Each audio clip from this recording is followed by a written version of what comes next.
পুজোর ভোগ হোক কিংবা নিরামিষের দিনে এই দারুণ স্বাদের সাবুর রেসিপিটা বাড়িতে বানিয়ে দেখতে পারেন। নমস্কার বন্ধুরা, আপনাদের সকলকে স্বাগত জানাই পূর্বিসমন কিচেনে। আজকের এই রেসিপির জন্য 1 কাপ নিয়ে নিয়েছি মোটা দানার সাবু। ভালো করে ধুয়ে নেব।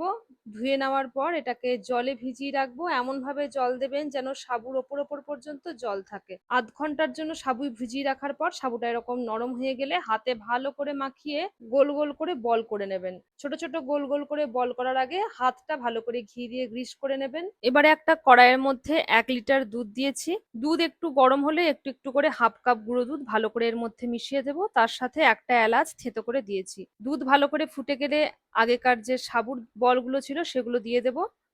সেদ্ধ হয়ে সাবু ওপরে ভেসে উঠলে হাফ কাপ চিনি দিয়ে এটাকে আরো ফুটিয়ে নেব। ঘন করে 500 ml দুধ হলে ঠান্ডা করে নিয়ে ফ্রিজে আধ ঘন্টার জন্য রেখে ঠান্ডা ঠান্ডা পরিবেশন করুন সাবুর রসমালাই।